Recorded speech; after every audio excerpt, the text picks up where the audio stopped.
You don't think about ghosts when the fluorescent lights are flickering and someone's screaming for Ativan. Kingsford Public isn't a place for mystery. It's a place where air conditioning fails on 107-degree nights, where we keep bodies in broken coolers because the morgue won't fund new freezers. I've been an ER nurse here for 9 years, long enough to recognize the subtle whine of burnout in a coworker's voice, long enough to forget what silence feels like. I'm Ellie Dawson, 35, student debt the size of a mortgage, a disease that makes my hands ache halfway through every shift. And Sophie, my daughter, my heart, 7 years old and too smart for the broken world I'm raising her in. It started the night of Clara's February 18th. It was already 98 degrees when I walked into the ward, sticky scrubs clinging to my back. I logged in, took a report from the day nurse, and barely noticed anything off until the first Clara arrived.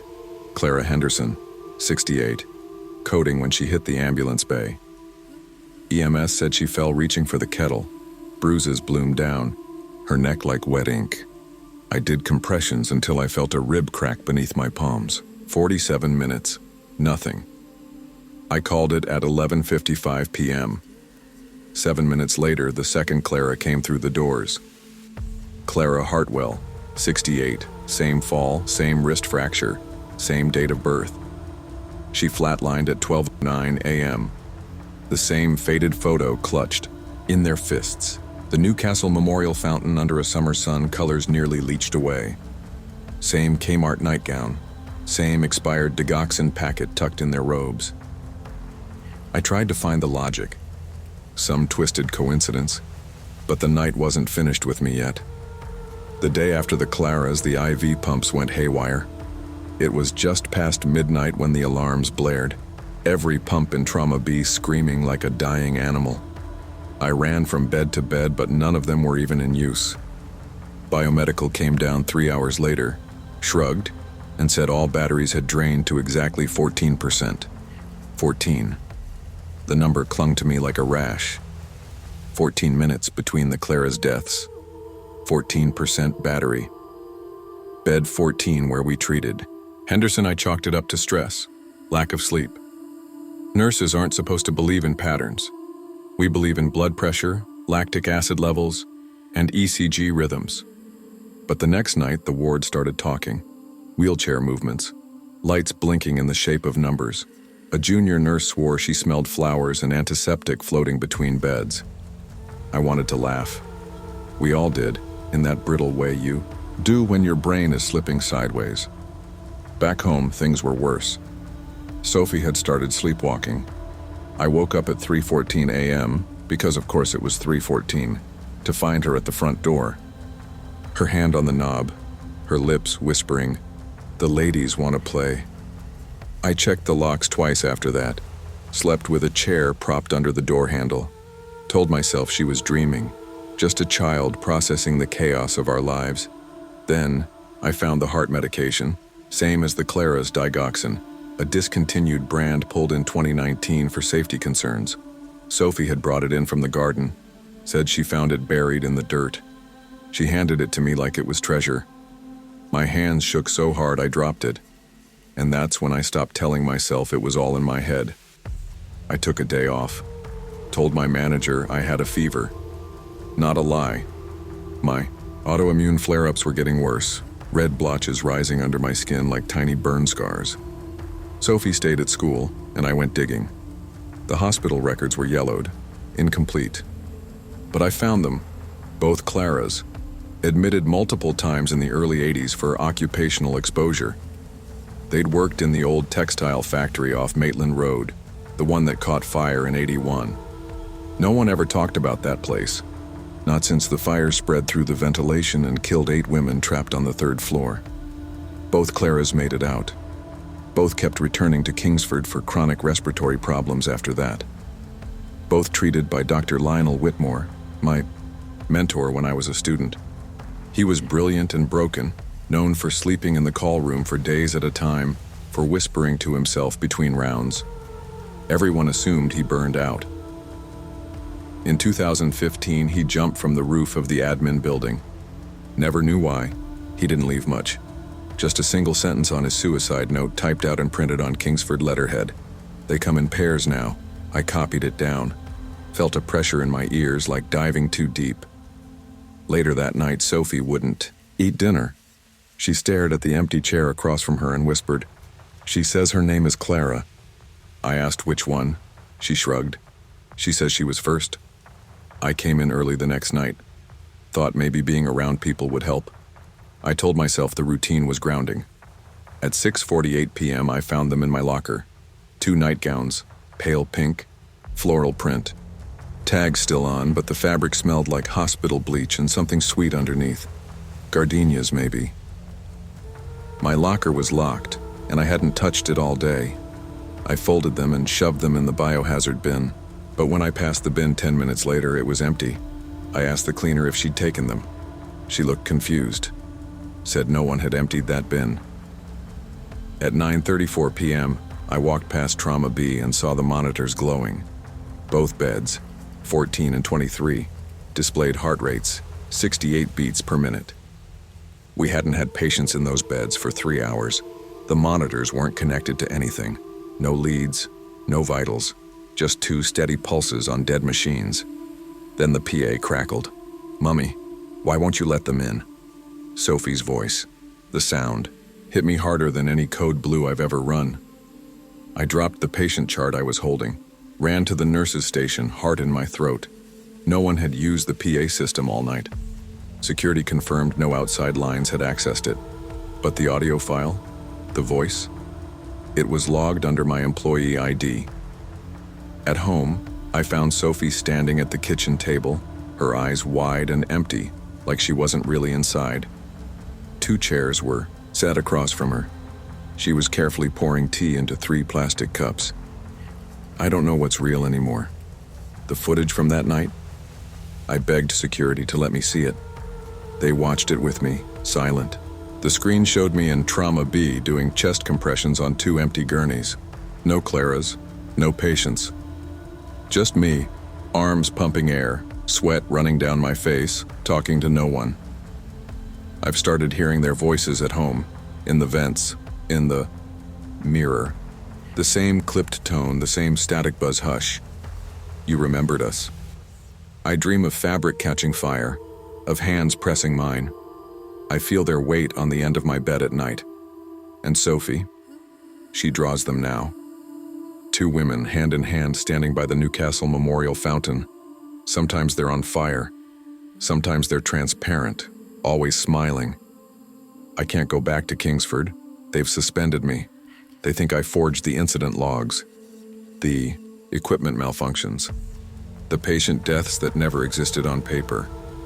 No one believes in ghosts, especially not the ghosts of the working poor, especially not the ones who wore Kmart nightgowns and carried expired meds in their pockets. But I know what I saw. They come in pairs now, and I think the 3rd seat at Sophie's tea party, it's mine. I didn't expect much from my first job out of residency.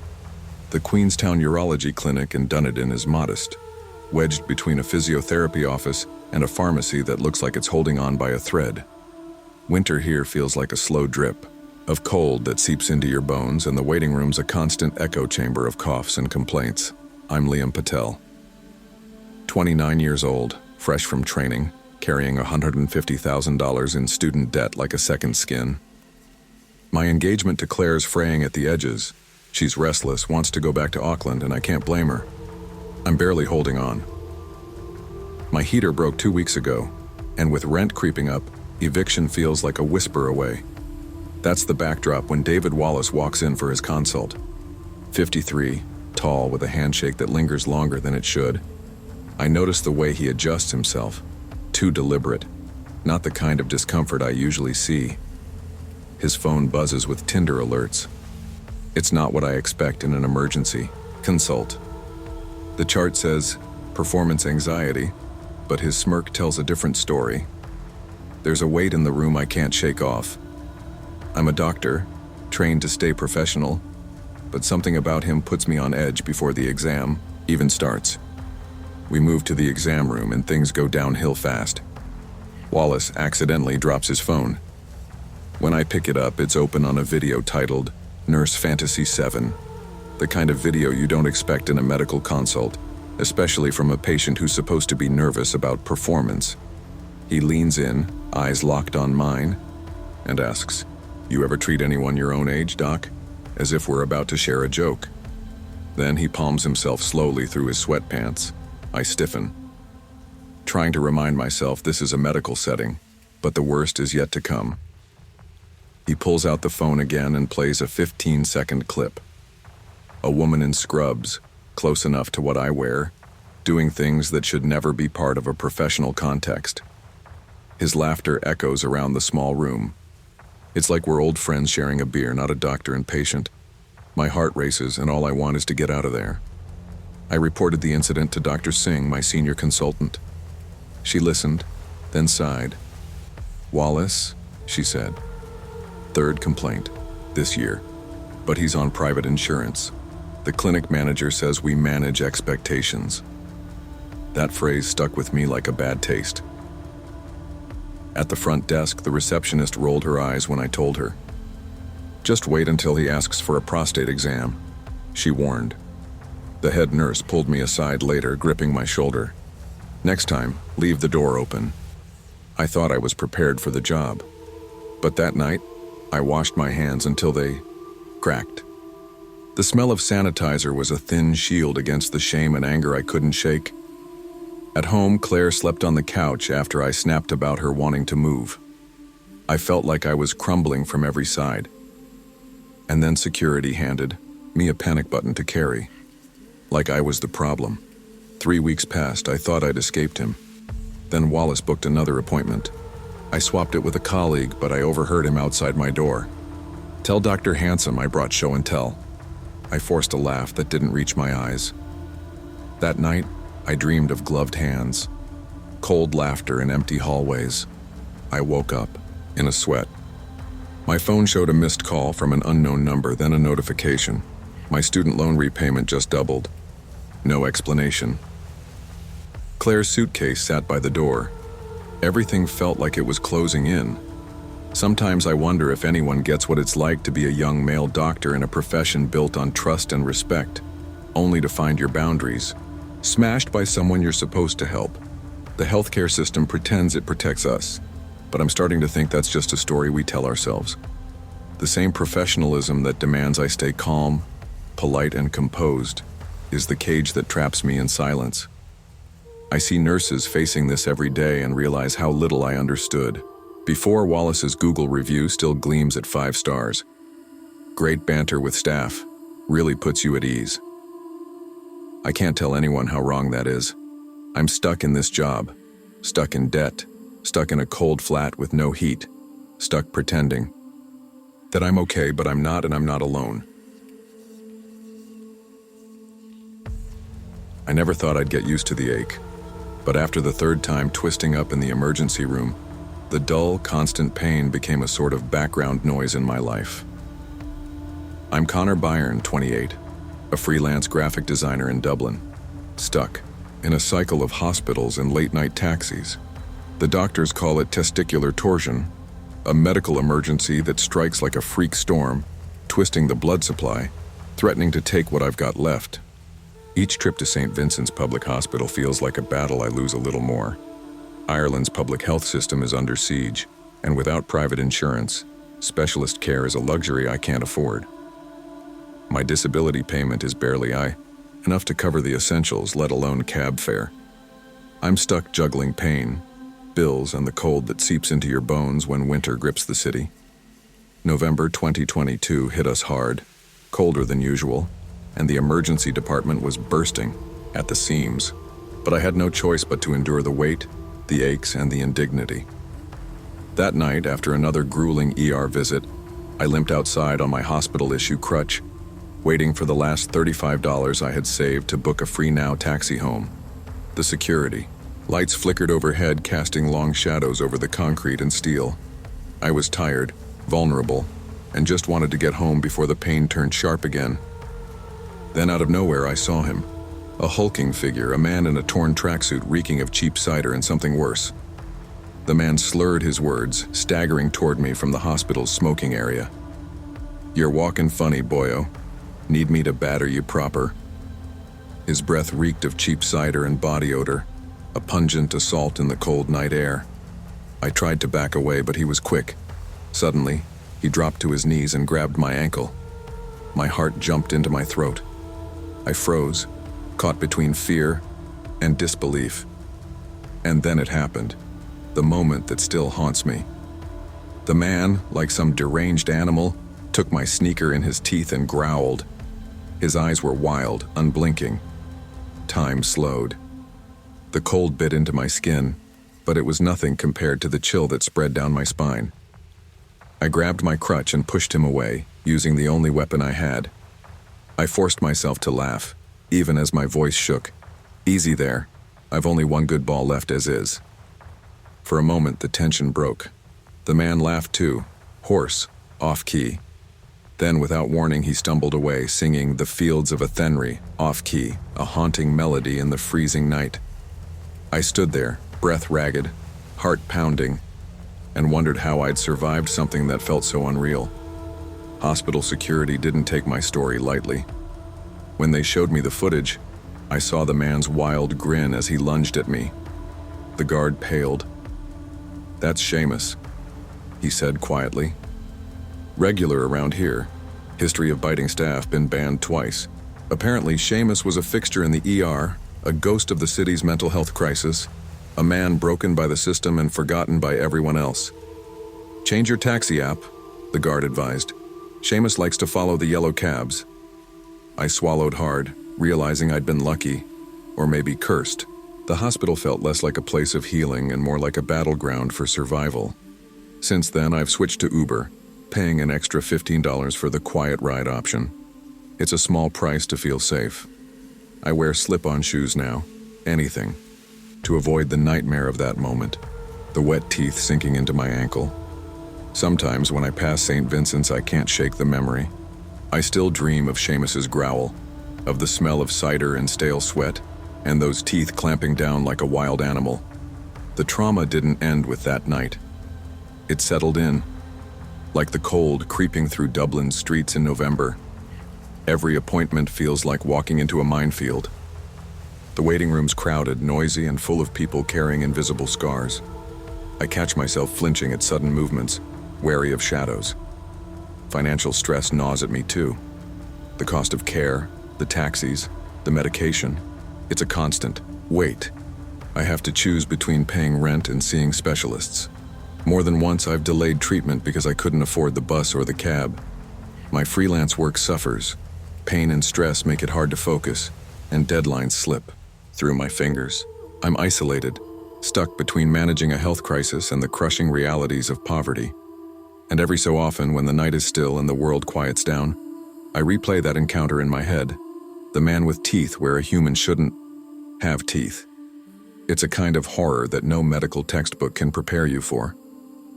6 months later, the city was buzzing about a viral TikTok, a video shot outside St. Vincent's, showing a sneaker dangling from a hospital fence. It was tattered and stained, the laces frayed, and something dark smeared across the white fabric. My heart stopped when I recognized it. My missing sneaker, the one Seamus have bitten off my foot that night. I shared the video with hospital security, but they said it was probably just trash. I don't know what to believe. I'm still struggling with the pain, the financial strain, and the memory. But that sneaker hanging there, it's a reminder of the cracks in the system, the people it fails, and the things you survive that no one talks about.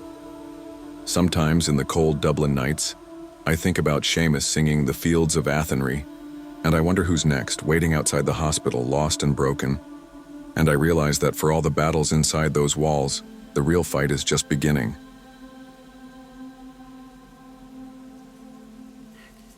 My grandfather Lee Way has been slipping away for months now. Glioblastoma stole his voice and most of his memories, but when he's scared, his hand grips mine like iron. Every evening after my shift as a medical billing specialist at Sunset Hills Hospice Center, I sit by his bedside holding on to what's left of him. The hospice is a tired place, squeezed between a noisy freeway and a forgotten cemetery. The walls are stained with years of grief, and the staff is stretched thin. It's October 2023, the nights turning cold and damp, and every shadow feels heavier here. Li Wei was a soldier once, proud, strong. Now he lies fragile and silent. I do my best to shield him from the chaos that creeps into this place. The nurses are kind, but overwhelmed. Sometimes I wonder if the system is crumbling faster than the people it's supposed to care for. I barely notice the man who slips in one evening at 7:45 p.m., blue scrubs wrinkled and faded, a badge that reads, David Porter, End-of-Life Volunteer, with a photo so grainy it might as well be a ghost's. He smells like antiseptic mixed with stale whiskey, and his eyes, those tiny pinpricks in the dim room, don't match the tired warmth I expect here. I feel a chill as he moves closer, placing a Ziploc bag of white pills on the nightstand. I don't know what he's doing, but I know it's wrong. David leans in, voice low, conspiratorial. You're Asian. Don't your people understand mercy killings? His words land like a slap. I recoil, but before I can say anything, he reaches out and grabs my grandfather's wrist. Shh, old soldier, just swallow, he murmurs, eyes dark and cold. My heart races. I slam the call button, again and again, but the nurse's station is understaffed, and no one comes. I shove my body between David and the IV line, blocking him. His shoes catch my eye, blood smeared across the soles. I remember the hospice cat was found mutilated just hours ago. My skin crawls. David's gaze flicks to me, lips curling in a thin smile. Then he whispers. He'll scream when the seizures start and turns to leave. He takes the pills but drops a business card on the floor. D. Porter, Transition Guide. It reads, with a phone number I don't recognize, 503-555-0192. The whole encounter feels like a bad dream. I'm shaking, but I know I have to stay alert. Li Wei's life is in my hands now. The next day, I report everything to hospice security and the police. They tell me no one named David Porter works here or anywhere in the Oregon Hospice Network. The phone number? Disconnected for 12 years. I watch the security footage over and over. No one enters or leaves Li Wei's room during that hour. The cameras show only empty corridors and the steady hum of hospital life. The official response is silent on the details. They advise me to be cautious, to keep watching, but it feels like no one really wants to admit what's happening. An invisible predator in a place meant to be safe. I sit at my grandfather's bedside, the weight of fear settling in. Then, something unexpected happens. For the first time in months, Li Wei's eyes flicker open. His voice, weak but clear, cuts through the silence. Beware that, doctor. Then, just like that, he slips back into silence. His warning chills me to the bone. Since that night, I carry pepper spray tucked in my stethoscope pouch. I demand to see IDs from every staff member who enters the room. Trust is fragile here, broken by fear and uncertainty. Each morning, I find dark smudges on my grandfather's pillow, like charcoal fingerprints pressed into the fabric. No one can explain them. The hospice feels haunted, but not by ghosts you can see. The real specters are the gaps in care, the understaffing, the desperation of those left vulnerable. I talk to other families. Some have noticed strange visitors, unexplained noises, or pills missing from cupboards. But most keep silent, afraid of rocking the boat. I'm caught between protecting Li Wei and navigating a system that's fraying at the edges. Sometimes I wonder if the mercy David spoke of is really mercy, or something darker. One night I sat holding Li Wei's hand as the room grew cold. I thought of David Porter, the man who slipped in without knocking, who brought danger disguised as comfort. I know my grandfather is slipping away, but I refuse to let anyone take that journey from him without his consent. The hospital halls are full of quiet stories, some too dark to tell. And sometimes in the dead of night I swear I hear whispers outside the door, a faint scent of antiseptic and something bitter. I don't know who David really was, or if he was ever real, but I do know this. The mercy some offer is a weapon, and the true battle is keeping those we love safe from it. For Li Wei, for myself, I will fight. November nights in Cork have a way of sinking into your bones, especially when you're running on 3 hours of sleep and a lifetime of mistakes. St. Lucia's Medical Center was barely holding together, peeling paint, ancient machinery, and staff stretched thin to the breaking point. I'd spent the last decade pouring everything into emergency medicine, but lately, it felt like I was patching a sinking ship with spit and prayers. Divorce hit me hard. My ex never missed a chance to remind me I was falling apart. Debts piling up, custody battles, whispered rumors of malpractice. I chain-smoked in the back hall, dragging long puffs to keep the anxiety at bay. That night, the storm was relentless. The wind screamed through cracked windows, rattling the old metal lockers. The ER was quiet except for the usual chaos of broken bodies and broken spirits. At 3:17 a.m., they wheeled in Declan Murphy, known troublemaker, local bar fights, and now a motorcycle crash victim with a shattered skull and a leg nearly severed. The stench of whiskey clung to him like a second skin. I confirmed death quickly. No pulse, no breath, pupils fixed and dilated. Awif, fresh-faced and hopeful, zipped the body bag with a trembling hand. I thought that would be the end. But then came the scream. It wasn't a scream from down the hall or from a delirious patient in pain. It came from inside the damn bag. My heart skipped. I froze. Awif gasped, and I saw her pale face tense. "Did you hear that?" I whispered, the words almost swallowed by the storm outside. I unzipped the bag slowly, dread coiling tight in my stomach. Declan lay there cold and lifeless, his skin pale, his eyes shut. But the scream had come from him, or something trapped inside that bag with him. Awif crossed herself, backing away. Her faith in miracles was cracking. Security footage later confirmed it. The body bag moved on its own after we left the room. No one else had entered. It was impossible. That same night, the morgue fridge failed, thawing 6 bodies in a sickening pool of blood-tinged water. The air was thick with rot, and something I couldn't name, a whisper of the unnatural. Awif never came back after that night. I don't blame her. That scream changed everything. The fallout hit me hard. My ex, always eager to cut me down, used the incident in court. "You hear screams at work? Maybe you're losing it," he sneered over the phone during custody hearings. The hospital board summoned me, accusing me of traumatizing the staff and undermining morale. "Maybe take some time off suck," they suggested with thinly veiled disdain. And Declan's mother? Her voicemails tore at me.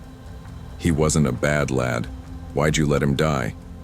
Her grief was raw and accusing. I was drowning in blame, both theirs and my own. I began doubting my senses, questioning every moment of that night. Then I found Declan's police file. 2 assault charges, both mysteriously dropped when witnesses changed their minds. The name of one victim, Awif Walsh's younger brother, a chilling connection, a sick knot in my gut. Dr. Sean Byrne, the pathologist, scoffed at my concerns. "Gas escaping the lungs," he said flatly. "That's all. Could sound like a scream, but it's just physics." Awif denied screaming. "I was nowhere near that bag," she told me once before she quit. Another voice whispered the harshest truth. "You're burnt out, Neve. The mind plays tricks when it's pushed too far." Maybe they were right. But the scream wasn't just noise. It was words, clear as day. And I couldn't shake the feeling that whatever haunted Declan's body was a reflection of something darker. His violent past, the lives he'd hurt, the grudges left unpaid, the morgue, the hospital. Even the storm itself seemed to conspire to keep the truth buried. Now, nights are the hardest. Alone in the on-call room, I nurse a drink, cigarettes burning down to ash. The wind howls through the vents, carrying voices that sound like they want to be heard. Sometimes, when the storm is just right, I swear I hear words, taunting, sorrowful, accusing. "Should have checked my pulse longer, Doc." The scream didn't leave with Declan. It lives in these walls, in the silence between shifts, in my restless mind. I write in my notebook to hold on to some semblance of control. The last line I scribbled reads, "Do the dead feel guilt, or just us?" I don't have answers, just the weight of that scream, echoing in my dreams, reminding me that some deaths don't stay quiet. I never thought a night in the ER could break me the way this one did. Cedar Valley Regional is no stranger to tragedy. Mining accidents, overdoses, heart attacks, they come in like clockwork. But March 2024 was colder, the air sharp with more than just the wind off the mountains. I was 42 then, a man who'd seen too much but still clung to the hope that medicine could fix almost anything.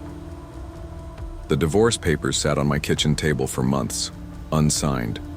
I was barely holding together my marriage, and the hospital was a second home. The exhaustion had piled up like the snow outside, and I was running on fumes as paramedics wheeled in Travis Boone, 38, a local coal miner. He was found pulseless at the site of a minor tunnel collapse. No visible injuries, just a man whose heart had stopped working mid-shift. I ran the code with a desperation I hadn't felt in years. 47 minutes later, I gave the call. No pulse, fixed pupils, no brainstem reflexes. I expected silence. But the monitor told a different story. Travis's heart was still beating. Steady, 72 beats per minute. No drugs, no pacemaker, just his heart, stubborn as the mountains he'd mined all his life. I couldn't explain it, and that was just the beginning. When the transplant team arrived at 6:30 a.m., they were ready to harvest the organ. Perfectly, healthy, they said, but useless without a living body. The OR was tense. As the surgeon made the first incision, the ECG flatlined for a full 3.2 seconds. The room held its breath. Then the heart spiked to 120 beats per minute, without any intervention. Lights flickered above, monitors glitching. Then a chill went down my spine when the screen displayed an address. Travis's childhood home carved into the electronic pulse. The scrub nurse crossed herself, her hands trembling. The heart beat faster, almost angry, like it refused to be taken away. We froze, caught between disbelief and fear. This wasn't a heart. It was a living thing, angry, defiant. That day I left the OR with a weight I couldn't shake. The line between life and death had blurred, and I was the one standing on the edge. Travis's chart was amended with cardiac persistence of unknown etiology. His family told us stories. 3 generations of Boone men died with hearts still beating hours after declared gone. I started sleeping with my stethoscope on the nightstand, like a talisman against the unknown. My marriage? Still hanging by a thread. I pressed my ear against patients' chests longer than necessary, searching for something. An echo of Travis's defiance. The hospital became a place of whispered theories. Some blamed the coal dust. Years of inhaling toxic particles had somehow made Travis's heart too stubborn to stop. Others spoke of mountain legends, living graves, where the earth refused to release its dead. And then there was the theory I couldn't shake, the heart. Remembered the way home. I was a doctor trained to trust science, but that night, science felt small against the weight of the unknown. I began to see the mountains differently. They were alive with stories and secrets. The Boone family had roots, dug deep into the soil, men who carried their past in every heartbeat. Each day I watched families like Travis's waiting for answers that might never come. The hospital corridors echoed with the pain of forgotten places, the lives written off too soon. I started researching, pulling Appalachian folklore into late-night reading. Tales of souls trapped between life and death, hearts that refused to quit, hands clawing from graves. The transplant team moved on, but I stayed tangled in the mystery. My nights became restless, dreams haunted by a pounding heart and a darkened mine shaft. Was it stubbornness? Fate? Or something ancient, whispered by the mountains themselves? One early morning, I drove past the Boone family cemetery, shrouded in dawn mist. The air was thick and cold, the ground freshly turned. I swear I saw handprints climbing out of Travis's grave, muddy, human. One set of footprints led straight back toward the mines. My own heart pounded in my chest. Exactly. 72 beats per minute, as if syncing with that impossible rhythm. I stopped the car and closed my eyes. The mountains stood silent but alive, holding their secrets tight. Back at the hospital, the weight stayed with me. I'm not sure what truly makes a heart stop. Maybe it's not just a matter of biology, but memory, history, stubbornness, and the land we carry inside us. For now, I keep listening because some hearts refuse to be forgotten.